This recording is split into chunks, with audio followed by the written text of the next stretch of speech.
The Nintendo GameCube, or the NGC or GCN for short, is a video game console developed by Nintendo and manufactured by Foxconn. The GameCube was released in Japan on September 14, 2001. The console would then be released in North America on November 18th of the same year. The GCN would be released on May 3, 2002 in Europe and on May 17th of the same year in Australia. The GameCube would be discontinued in 2007. Nintendo sold in Japan 4.04 million consoles. In North America, Nintendo would sell 12.94 million consoles. Nintendo would then sell 4.77 million consoles to Europe and Australia and the rest of the world, which combined is 21.74 million consoles worldwide. The best-selling games for the GameCube were Super Smash Bros. Melee, Mario Kart Double Dash, and Super Mario Sunshine. Nintendo would sell 7.9 million copies of Super Smash Bros. Melee, and 7 million copies of Mario Kart Double Dash, and 5.9 million copies of Super Mario Sunshine. Nintendo would sell the GameCube for $200 American. When the GameCube launched, different parts of the world got different launch titles. In Japan, the launch titles were Luigi's Mansion, Super Monkey Ball, and Wave Race Blue Storm. The rest of the world, the GameCube's launch would vary. These names of the games here are all from different times in different areas, so that is why they have different years on them. The GameCube would launch around the world with these games. Again, they are different, so just bear with me with that. The GameCube would launch with All-Star Baseball 2002, Batman Vengeance, Crazy Taxi, Dave Marilla's Freestyle BMX 2, Disney's Tarzan Untamed, Luigi's Mansion, Madden NFL 2002, NHL Hits 2002, Star Wars Rogue Squadron 2, Rogue Leader, Super Monkey Ball, Tony Hawk's Pro Skater 3, and Wave Race Blue Storm. The history of the GameCube begins in 1997 with a graphics design hardware company called ArtX. The company was made up of 20 engineers who worked on the Nintendo 64 graphics and hardware with Nintendo. ArtX would partner with Nintendo in 1998. During this time, both companies began rough designs of what would become the GameCube. In 1999, Nintendo announced that the console's codename would be Dolphin. From 1997 to 2000, Nintendo would shape the GameCube into the console what we all know and love today. Nintendo would learn from its mistakes they made with the Nintendo 64 by creating actual disc-based games and a controller which was more practical looking. Also, Nintendo would work with a company called Verge to create wireless controllers that would allow consumers the ability to play games not so close to the TV. The third technological advancement Nintendo would give to the GameCube would be compatibility to the Game Boy Advance, which gave people the chance to play Game Boy games, Game Boy Color games, and Game Boy Advance games. Super Nintendo did this with its games, but the difference is that you could have 4 people at one time play on the GameCube certain games.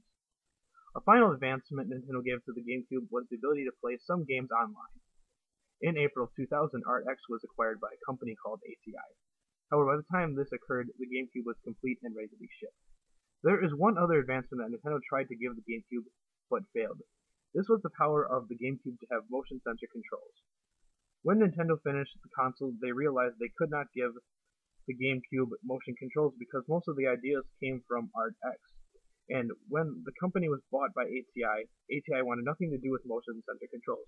The result of this is that the GameCube did not launch with motion sensor controls. Nintendo had to wait a gaming generation to produce gaming controls that were motion censored. On August 24th of 2000, Nintendo would reveal the name of the GameCube by calling it the GameCube at a press conference. They changed it from Dolphin to GameCube, and they gave it all the details and all the games that came out with it. Alright? And when the console released a few months later, GameCube and Panasonic would team up to complete a new console that was a form of a GameCube called the Panasonic Q. The difference between a normal GameCube and the Panasonic Q is that the Panasonic Q is a GameCube and a DVD player mixed together. The GameCube, when it originally came out, did not have a DVD player in it, so Nintendo tried to correct this, and the Panasonic Q released in Japan on December 13th of 2001 and costed $439 American. The Panasonic Q sold terribly, So the console never left Japan, and Nintendo and Panasonic ceased production of the console in December of 2003, which caused that. The result of this is that Nintendo would never create a console this generation that played DVDs, except for the Panasonic Q, but it would not be popularized around the world. The GameCube would never be able to play DVDs, just the Panasonic Q. Sales-wise, the Nintendo GameCube sold horribly. The only console that the GameCube would outperform in sales would be the Sega Dreamcast. There are many different reasons why Nintendo had poor sales with the GameCube. The first reason being is that Nintendo's most popular games were first-person exclusives. The result of the success of these exclusives that were first-party was that consumers were buying GameCubes, and GameCube games were younger children, which is a minority of the gaming population. Also, since Nintendo's biggest clientele was children, most third-party developers would not create games for Nintendo because they made games for teenagers and young adults. Furthermore, when third-party developers created a popular game on the GameCube, more likely than not, even if it was for teenagers or young adults, not for children, if the game became popular, the game would then go on to rival companies' consoles, and it would sell better on those consoles as well. So the lack of the third party really hurt Nintendo and the GameCube. The second problem that caused bad sales for the GameCube is the console did not have many technological innovations as the other consoles did. Granted, this was the first time that Nintendo ever made a disc-based console, but there were many factors that made it of poor quality. An example would be the small discs that the GameCube has. A little side note is that the GameCube's discs are smaller because Nintendo did not want anybody to rip off their ideas. They had ideas like this with their other consoles and their cartridges and stuff like that. The problem was, though, is that the GameCube, it would be difficult for third-party developers to make games with those tiny discs, and it would drive third-party developers away. Also, like I previously stated, there was no DVD player on it or anything like that.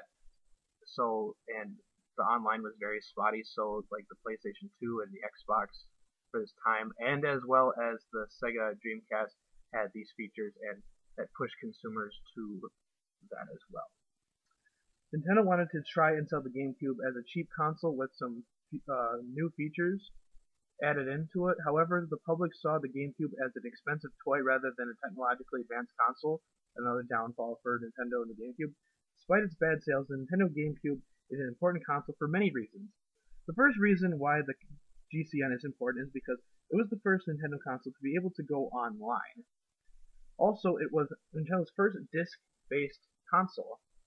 Even though that it was a different size, it was still a disc. A third reason why the GameCube is important is because when the console was released, it was the first time Nintendo released a console without a game starring Mario. When the GameCube released, if you did not know this with the list, Luigi's Mansion was the game that came out. It did not have Mario as a playable character. Mario was in the game, but it did not star him. A fourth reason this console is important is because the GameCube would be the starting point of popular franchises such as Pikmin. A final reason why the GCN is important is because it would be the first time Nintendo will lose a majority of its third-party support. After this time period, it would be hard for Nintendo, and it still is hard for Nintendo, to court third-party developers, which affects them to this day. And that is why the Nintendo GameCube is important.